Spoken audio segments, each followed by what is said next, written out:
अस्सलाम वालेकुम, मैं हूं हमजा शम्स और आप देख रहे हैं एवरीथिंग इज पॉसिबल। अच्छा, ये फ्रिज है एलजी का, ये ऑन नहीं हो रहा। यहाँ पे आप देखें ग्लो कर रहा है, ये स्टेबलाइजर ऑन है, स्विच लगा हुआ है, आगे दोनों इन और आउटपुट दोनों मीटरों पे बिजली भी शो हो रही है। और जबकि ये दरवाज़ा मैं खोल लेता हूँ, ये देखिए फ्रिज ऑन नहीं है। इसके बल्कि अंदर से लाइट भी आपको दिखा देता हूँ, वो 3 लाइट है जो शो हो रही है, वो भी ग्लो नहीं कर रही। तो इसके हवाले से अभी देखते हैं कि इसमें क्या प्रॉब्लम है। सबसे पहले स्विच को रिमूव कर लेते हैं। यहाँ पे देखते हैं कि करंट आ रहा है, बिजली आ रही है कि नहीं। ये देखिए 201 बिजली शो कर रही है, इसका मतलब है कि यहाँ पे वोल्टेज पूरे हैं। अब हम इस फ्रिज के स्विच को देखते हैं। यहाँ पे आपको अगर नज़र आ रहा है ब्राउन सा एक पैर हो चुका है, ये मेरे ख्याल में हीट हो गई है और हीट की वजह से ये इसका स्विच गड़बड़ कर गया। लेकिन बहरहाल अब इसको खोलते हैं।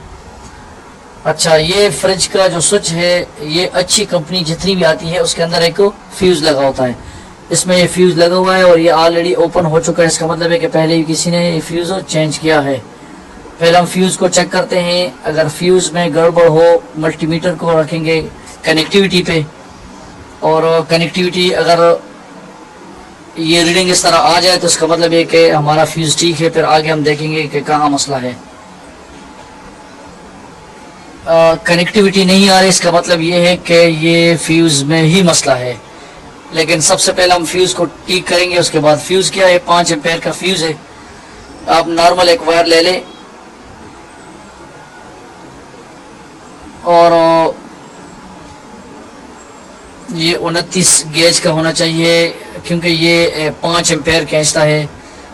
तो नॉर्मल जो ये टेलीफोन वाली तार है, भले वो भी इस तरह आप लगा सकते हैं। कोई भी इसमें एक छोटी तार आपने लगा लेनी है। अगर आपके पास मार्केट अवेलेबल है तो आप मार्केट से जाके ख़रीद भी सकते हैं। ये आ जाता है, कोई 50-60 रुपए का होगा। अगर बहरहाल ये उससे ज़्यादा आसान तरीका है। अभी इसको चेक करते हैं कि ये देखें जी, इसका मतलब है कि इसमें ही प्रॉब्लम। अच्छा, इसको लगा देते हैं। लगाने के बाद फिर देखेंगे अगर, क्योंकि ये स्विच ब्लैक सा हुआ है, ये हीट अप हुआ है, गर्म हुआ है, वल्लाह आलम क्या मसला हो सकता है बिजली के।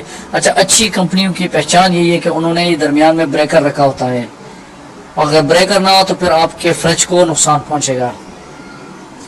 फ्रिज लूज है। हाँ, इसको ज़रा टाइट लगा देते हैं। हाँ, अभी लग गया है, ठीक है।